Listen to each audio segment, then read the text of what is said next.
Students of Success, Dr. Mike here. How bad do you really want it?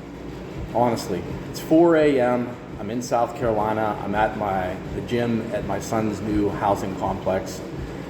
As I'm walking through the parking lot, I see one person that really wants it.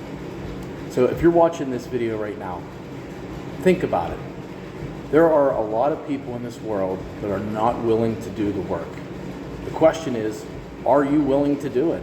Are you willing to get up at 3:30 in the morning, get ready, get on the treadmill at 4, get your workout in, and then go tackle the day? The amount of discipline that you can build by doing this whenever you don't want to do it. Trust me, I can't even say that I don't want to do it at this point.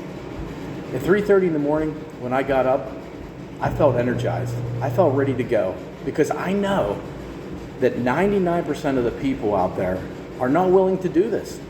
They're not willing to go out there and put themselves on the line. They're not willing to get up, work out, build the discipline. The question is, are you willing to do it? If you're watching this video right now, think about what you're doing this morning. Are you willing to get up? Are you willing to push yourself? Are you willing to prepare yourself for the day? Because if you are, everything else will just kind of fall in line for the day. And then whenever there are difficulties, when there are things that happen, you're better able to manage them. If something at work comes up, you've already had a major success. After I walk my 5 miles on the treadmill, and then I go to my workout that I do every day, my 1,000+ reps, I will be ready to rock and roll for the rest of the day, taking care of business, getting my grading done for the day. You know, we always have to have goals. We have to have things that we're shooting for at all times. Because if you don't, then you're just kind of living a life, you're meandering around. And what purpose is there to have a life? Because we only have one shot at this. One shot. So you've got to get out there. You've got to focus. You've got to have your discipline. You've got to know.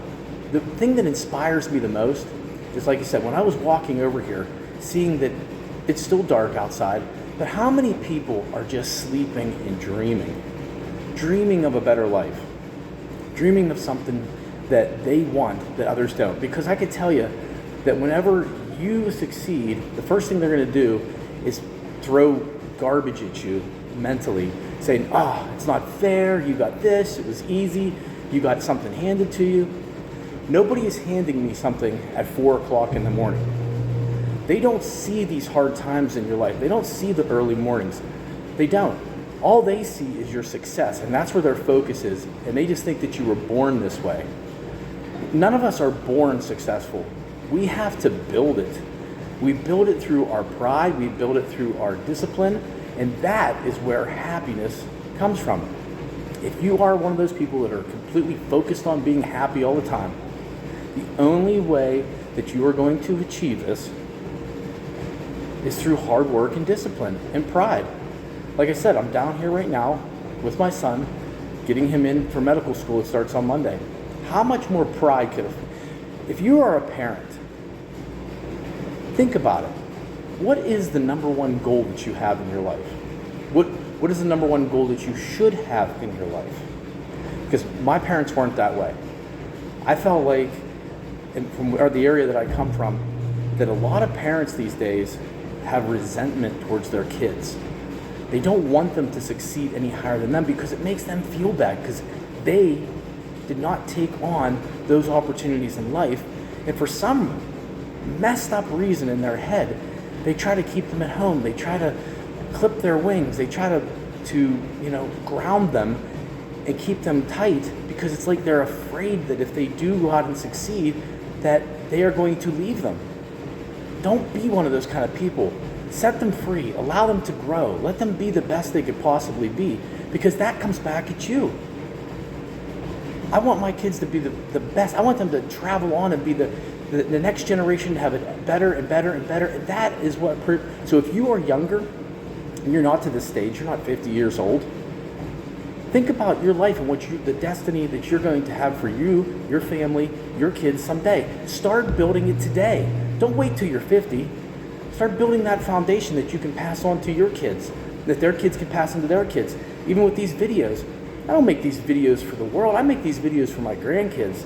Somebody to look back and say, look at Grandpa, what he did. I wish I would have had this with my grandfather whenever I was that age, because they didn't have social media at that time. He was one of the smartest guys that I knew. And coming from the 20s and the 30s, the values that were generated at that time are missing in this world so much. I feel like my generation is one of the last ones that kind of had a grasp on that. And if you live those values of hard work and discipline and dedication and honesty and commitment, you can succeed and achieve anything in this life. So guys, there's only so many tomorrows. Get your butt up, get moving this morning. Tell me in the comments what you are doing today to make your life better. Talk to you tomorrow.